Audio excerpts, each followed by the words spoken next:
Hello students, good afternoon. Today we are going to discuss about the parallel lines and a transversal. तो आज का जो हमारा topic है वो पैरेलल लाइंस और ट्रांसवर्सल पे है। जैसा कि मैंने लास्ट वीडियो में आपको एक्सरसाइज 6.1 का कुछ क्वेश्चन सॉल्व कराए थे, तो आज का जो हमारा टॉपिक है वो पैरेलल लाइंस एंड ट्रांसवर्सल है। 6.1 की एक्सरसाइज को सॉल्व कराने से पहले मैंने आपको दो थ्योरम बताया था। एक जो थ्योरम था वो था कि if a ray stands on a line the sum of adjacent angle is 180 degree. ये pair of linear angle theorem था जिसमें अगर कोई रे स्टैंड है किसी लाइन पे तो एडजसेंट एंगल का सम जो होता है वो 180 होता है। दूसरा हमने एक थ्योरम बताया था कि अगर कोई दो लाइन एक दूसरे को इंटरसेक्ट करती हैं तो वर्टिकली अपोजिट एंगल्स इक्वल होते हैं। ये दो थ्योरम थे। अब जो हमारा जो टॉपिक है वो पैरेलल लाइंस एंड ट्रांसवर्सल है। ये डिपेंड है आपकी एक्सरसाइज 6.2 को सॉल्व करने के लिए। और आपको बता दें कोई आपका जो सिलेबस जो आपका एग्ज़ाम होने वाला है वो 1 to 6 जितना हम पढ़ा लेंगे, 6 चैप्टर तक पढ़ा लेंगे या 7 तक, अगर मान के चलिए 1 to 6 आएगा जिसमें 5 chapter introduction to Euclid geometry आपके सिलेबस में नहीं है, तो 1 to 5 आपको 6 चैप्टर आपको पढ़ना पड़ेगा। तो ये यहाँ पर कैलकुलेशन होगा। जो भी वीडियो देख रहे हैं ये जान जाएं कि 1 to 6 चैप्टर 1 से लेकर 6 तक आपके सिलेबस में रहेगा जो एग्जाम होने वाला है 22 अक्टूबर को। तो पैरेलल लाइंस एंड ट्रांसवर्सल पे हम चलते हैं। तो मान लीजिए दो पैरेलल लाइंस हैं यम और यन। एक लाइन है यम और दूसरी लाइन है यन। दो लाइन हो गई, एक लाइन है यम दूसरी लाइन है एम, दोनों पैरेलल लाइंस है और उनको एक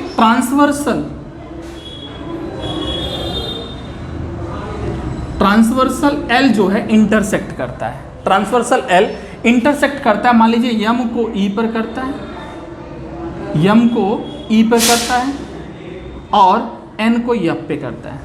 यन को किस पे करता है? यप पे करता है। ठीक है। तो अब अगर हम एंगल देखें तो ये मान लीजिए एंगल 1, एंगल 2, ये 3, ये 4, ये 5, ये 6, ये 7, ये 8। ओके। तो ये एंगल्स हमने लिख दिया। तो हमने बताया कि मान लीजिए दो पैरेलल लाइंस हैं यम और यन और एक ट्रांसवर्सल। ट्रांसवर्सल का मतलब हुआ कि एक तिरछी रेखा। ट्रांसवर्सल माने एक तिरछी रेखा और दो पैरेलल लाइन को इंटरसेक्ट करती है एट पॉइंट ई और यप पे, तो ये एंगल बन गया। एंगल 1, 2, 3, 4, 5, 6, 7, 8। अब आपको बता दूं इसमें जो एंगल 1 है, एंगल 2, एंगल 8 और एंगल 7, ये जो एंगल है वो एक्सटीरियर एंगल है। हियर यहाँ पर देखो पहले दिया क्या है, सिंस एम पैरेलल क्या है एन के, एम पैरेलल यन है, यम जो है यन के पैरेलल है एंड ट्रांसवर्सल एल, ट्रांसवर्सल जो एल है इंटरसेक्ट करता है at point E and F. जो एल है इस एम को ई पर और एन को एफ पर इंटरसेक्ट करता है। तो देखिए यहाँ पर जो एंगल है एंगल 1, 2, 8, 7, ये सभी एंगल जो है वो एक्सटीरियर है, बाहर के एंगल है। 1 भी बाहर है, 2 भी बाहर है, 8 और 7 जो है बाहर के एक्सटीरियर एंगल्स है। और एंगल 4, 3, 6, 5 सॉरी 4, 3, 4, 5, 6 जो एंगल है वो इंटीरियर, देखो अंदर की तरफ एंगल। तो हियर आप लिख सकते हो here angle 1, angle 2, angle 7 and angle 8। यहाँ पर एंगल 7 एंड एंगल 8 ये कौन से एंगल हैं? Are exterior angles. कौन एंगल है? Exterior angles. एंड अब एंगल देख लो, angle 3, angle 4, angle 5 and angle 6 और ये कौन एंगल है? Interior angles. ये एंगल्स है इंटीरियर एंगल्स। यहाँ पर केवल एंगल के बारे में हम आपको बता रहे हैं। तो देखिए यहाँ पर एंगल 1, 2, 8, 7 ये हो गया एक्सटीरियर, एंगल 3, 4, 6, 5 ये क्या हो गया? इंटीरियर। ये इंटीरियर है एक्सटीरियर हो गया। अब जो एंगल है जैसे एंगल 1 और एंगल 5 ये कौन है? Corresponding angle. जैसे देखिए ये लाइन एम है, अब इस लाइन एम के ऊपर वाला जो एंगल है 1 और एंगल 5, देखिए ये भी लाइन के ऊपर है, ये भी, दोनों एंगल कैसे हो गए? Corresponding angle. जहाँ पर ये है वहीं से ये भी है, एंगल 2, देखिए एंगल 2 और एंगल 6 ये भी क्या होगा, करस्पॉन्डिंग एंगल्स। एंगल 4, देखो एंगल 4 इस लाइन के नीचे, यहाँ पर ये लाइन इंटरसेक्ट कर रही है और इस लाइन के नीचे, तो एंगल 4 और एंगल 8 क्या हो गया, corresponding angles. Angle 3 and angle 7 ये हो गया एक दूसरे के करस्पॉन्डिंग एंगल्स हैं। तो ये हो गया एंगल 1। तो करस्पॉन्डिंग एंगल्स लिख लीजिए, तो करस्पॉन्डिंग एंगल हो गया, करस्पॉन्डिंग एंगल। अब देखिए करस्पॉन्डिंग एंगल्स कौन कौन से हो गए, एंगल 1 एंड एंगल 5। दूसरा एंगल, एंगल 2 एंड एंगल 6। तीसरा एंगल 4 एंड एंगल 8। चौथा एंगल 3 एंड एंगल 7। ये क्या हो गए, करस्पॉन्डिंग एंगल्स हो गए। क्यों, देखो जहां पर ये एंगल है, माने ये दोनों करस्पॉन्डिंग, माने एक दूसरे के करस्पॉन्डिंग, मतलब यहाँ एंगल 1 है, तो देखो ये भी इस लाइन को, जो ये लाइन है इसको इंटरसेक्ट कर रही है, इसके ऊपर एंगल है, वही पोजीशन इसकी भी है, यहाँ एंगल 2 है, यहाँ पर एंगल 6 है, तो ये सभी क्या हो गए, करस्पॉन्डिंग एंगल्स हो गए। अब दूसरा एंगल देखते हैं, alternate interior angle. Alternate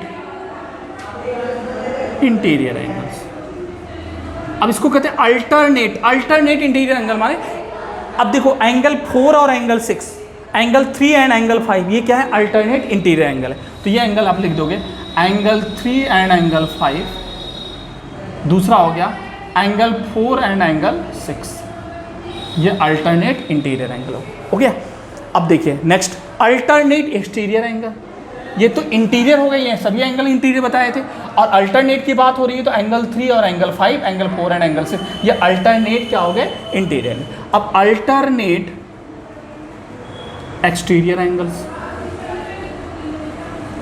alternate exterior angles देखिए, alternate exterior angle, angle 1 and angle 7, angle 2 and angle 8। देखो सभी बाहर के एंगल है, और अल्टरनेट, तो अल्टरनेट एंगल 1 एंड एंगल 7, दूसरा एंगल 2 एंड एंगल 8। ये कैसे एंगल हो गए, अल्टरनेट एक्सटीरियर एंगल। एक्सटीरियर है, बाहर की तरफ एंगल, सब बाहर है, ये एंगल 1, एंगल 2, एंगल 8 एंड 7, तो angle 1, angle 7 alternate exterior, angle 2 and angle 8 alternate exterior angle. अब एक एंगल और है, interior angle on the same side of the transversal. अब देखिए ट्रांसवर्सल के सेम साइड का जो एंगल है, जो इंटीरियर एंगल है वो क्या है, एंगल 4 एंड एंगल 5। ट्रांसवर्सल ये है, और 4 एंड 5 ये सेम साइड के एंगल है और इंटीरियर है, तो एंगल 4 एंड 5, एंगल 3 एंड 6। तो आप लिखेंगे यहां पर fourth, interior angle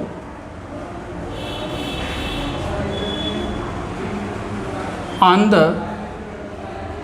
same side of the transversal.